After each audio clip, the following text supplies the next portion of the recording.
let's flip a coin.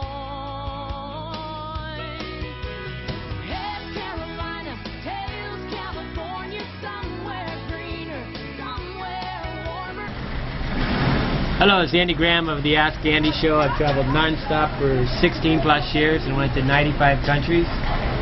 Oh, we got a traffic jam in the middle of a suburban neighborhood. I'm in Budva, Montenegro, one of the worst places to come on the planet. Okay, Shirley B. asked, "Hi Andy, what are the price ranges of vacant land in Solitude Place in Ecuador? I'm interested in somewhere in the mountains out of the big city. Aloha, Shirley."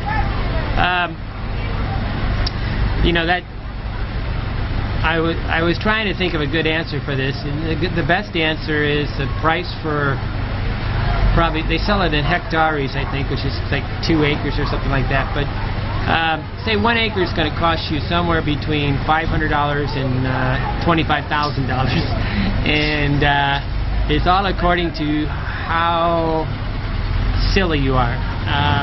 What do I think the price of the value of a piece of ground in what you're describing in Solitude? It has everything to do with how far it is from the city. I think you might even be able to get it for less. The top of a mountain that is not farmable has no value at all. Okay, the things that when it's too steep, it has no value. There's a lot of land in Ecuador that's mountainous. So, but is there a lot of land? The closer you are to the expat colonies, which would be Cotopaxi, Cuenca, Vilcabamba, that's when the gouge theory of real estate comes in, and there is no appraisal in these places, okay? And there never probably will be, because somebody would probably get killed if they appraised it, because obviously what an Ecuadorian can afford and what a gringo can afford are two different things. And so what you've got to do is look at it from the point of view that if you was only earning say $500 to $800 a month, what you could buy, and that's what should determine the price of land. If it's priced at a way that the person has to have $2,000 to $3,000 a month income, it's never going to be rightly priced, because that's something only a gringo could buy, a foreigner could buy, and it is a supply and demand and how much lying goes on. I do know that you could never trust a real estate agent for this, and you can never trust another gringo.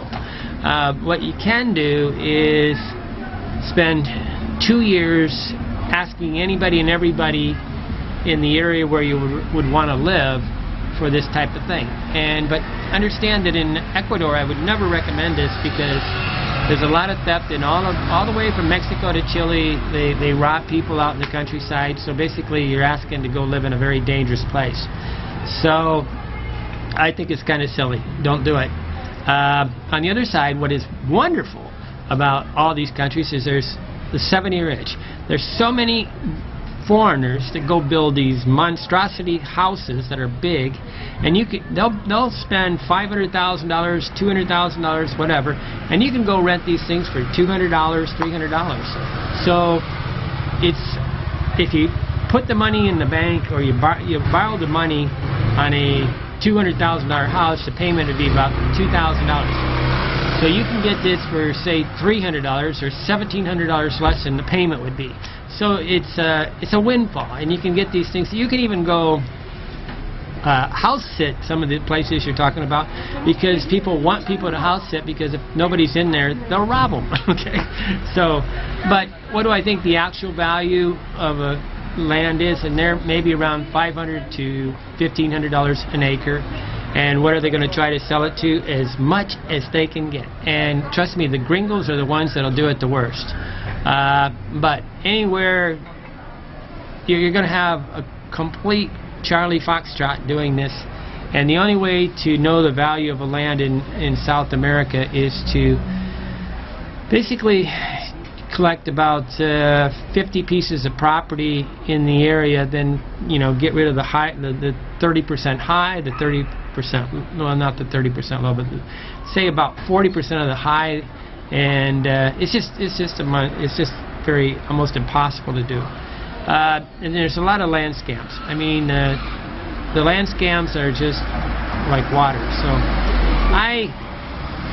I don't encourage you to do this. In fact, I think it's absolutely the most silliest thing you can do, when you can just let somebody do all the work and rent their house and have the nicest place in the world for a couple $100 and not go through all this pain and torture of, you know, si tú hablas en español, tú tienes habilidad para comprar bienes raíces en otro país, posible es correcto para ti. Si tú no entiendes nada de mío, entonces no es correcto. If you don't understand anything I said, you can understand how complicated it would be to build in that country.